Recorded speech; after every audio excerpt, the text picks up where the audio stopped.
සුබ දවසක් ඔයාලා හැමෝටම. ඉතින් අද තමයි මගේ පළවෙනි vlog එක. ගොඩාක් අඩුපාඩු ඇති. ඇත්තට මම මේකට පුරුදු කෙනෙක් නෙමෙයි. හැබැයි ඉතින් මට හිතුණා මගේ ජීවිතේත් ඔයාලත් එක්ක ෂෙයා කරගන්න ඕනේ කියලා. අද මම කතා කරන්න යන්නේ මට ඇත්තටම අතේ රුපියලක්වත් නැතුව මං දිනපු හීනයක් ගැන කතා කරන්නේ.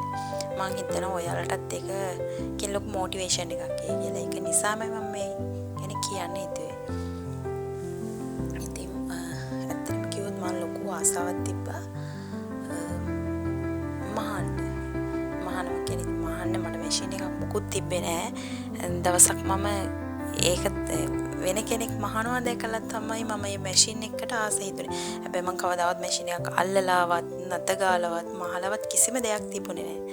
ඉතින් මට එදා ඉඳන් ආස හිතුණා මැෂින් එකක් මම අනිවාර්යෙන් ගන්නවමයි කියන දේ හිටිය හැමදාම මම දැක්ක මැෂින් එක මට මහන්න ඕනේ මොනවාම හරි මහනවා කියන දේ.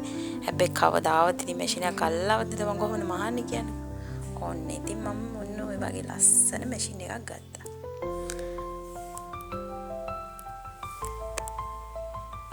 ඔයාලා හිතනවා ඇතිනේ දැන් මම රුපියලක්වත් අතේ නැතුව කොහොමද මේ මැෂින් එක කොයික් මට ගත්තේ කියලා. දැන් කොහොම හරි මට ඒ හීනේ මාස 3ක් 4ක් යනකොට මගේ හීනේ හැබැවුණා. ඉතින් මම දැන් හැමතිස්සෙම හිතන්න ගත්තා මට මැෂින් එකක් ඕනවනේ කියලා හිතනවා. මම ඉස්සෙල්ලාම කරේ මම දැන් කොහොමද සල්ලි වගේ නැත්තටම හස්බන්ඩ්ගෙන් ඉල්ලන්නත් බෑ. එයා තමයි ගොඩාක්ම ඉතින් ගෙදර හැමදේම වගේ කරන්නේ එයා. ඒක නිසා මට මගේ හීන වලට යන්න එයාට කරදර කරන්න බෑනේ. ඉතින් පස්සේ මට හිතුණා ඔන්න අපේ අපි ඉතින් ගම්වල ජීවත් වෙන අයනේ අපේ තියෙනවා සීට්ටු ක්‍රමයක්.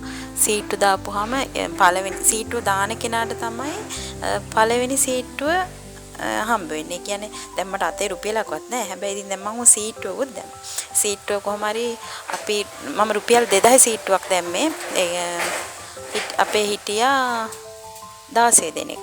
16 දෙනාගෙන් 2000 ගානේ රුපියල් 32000ක් තමයි හම්බෙන්නේ. දැන් උන් පළවෙනි සීට්ටුව මට මගේ රුපියල් 2000 දෙන්න මට නෑ. මම ළඟ තමයි මම 30000ක් එකතු කරා. ඊට පස්සේ මගේ රුපියල් 2000ත් ඉතින් මම දැන් දාන්න බැයි 2000 දැම්මෙත් මහත්ය. කොහොම හරි මට දැන් ආසාවනේ ඊට පස්සේ එයාට කියලාම මම දැන් මැෂින් එකක් ගන්න කියලා ගියා. මැෂින් එක ගන්න ගියාට පස්සේ ඇත්තටම මැෂින් එකේ ගාණ 39000ක් වුණා. දැන් මට තව රුපියල් 7000ක් අඩුයි. ඊට පස්සේ මම මොකද කරන්නේ දැන් මම ඕක කොහෙන්ද හොයාගන්නේ මට ආයෙ ඉල්ලන්නත් බෑ. මම ඔහොම ඉන්නකොට ඊට පස්සේ මම මගේ අයියට කතා කරා. මගේ ලොකු අයියට කතා කරාට පස්සේ එයා මට රුපියල් 7000ක් දුන්නා. ඔන්න ඔහොම තමයි 39000 මම දැන් හොයාගත්තේ. දැන් මම හිතාගත්තේ මම ගෙවන්න බෑ. මම දැන් දීකටම ගෙවාගෙන යන්න එපා. ගත්තා වාගේ නෙමේනේ. සීට්ටුවට මම දැන් ගෙවන්න බෑ. මාසෙට 2000 ගානේ. ඔන්න ඉතින් මම දැන් මැෂින් එක ගත්තා වගේම තමයි මම දැන් කිසිම දෙයක් මැෂින් එකේ දැනන් හිටියේ නෑ. අඩුම තරමේ නූලක් දාන විදියවත් මැෂින් එකක් මම කියවනේ අල්ලලාවත් තිබ්බේ නෑ. මම දැක්කලා විතරයි තිබ්බේ කියලා. ඉතින් මම ඉගෙන ගත්තේ මහත්තයාගේ හිටියා නෑදෑ වෙන අක්කා කෙනෙක්.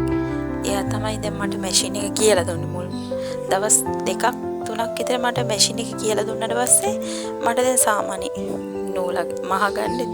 හැබැයි මාර කට්ටක් ඒවා සාමාන්‍ය ඉදිකටු 50ක් 60ක් විතර නිකම්ම කැඩි ගියා. එහෙම තමයි පළවෙනියටම පටන් ගත්තේ. හැබැයි ඉතින් මහන්න ආසාව තිබ්බට දැන් මම මහන්න මුකුත් බදන්නේ නැහැ.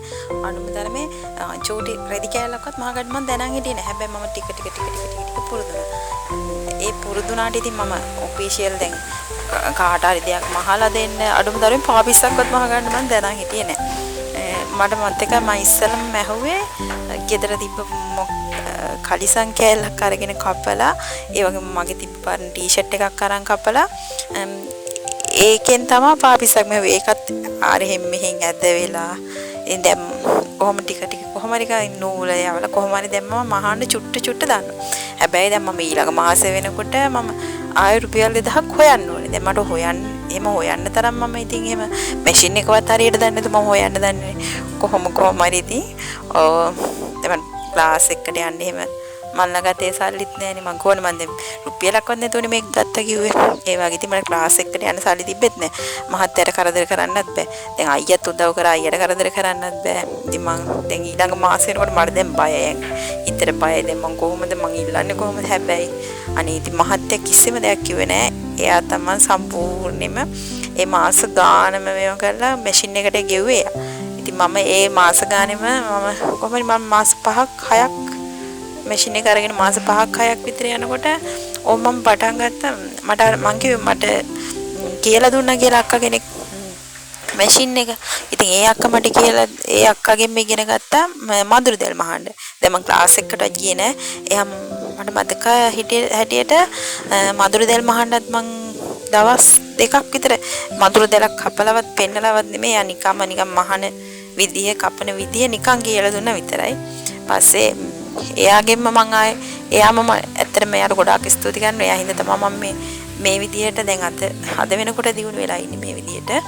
ඒ කියන්නේ එයා තමයි එයාගෙම මధుර දැල් තිබේ ටිකක් ගෙනල්ලා මට ඒව කපන්න දීලා මහාන විදිය කියලා දීලා අවසානට කොහමද මම ටික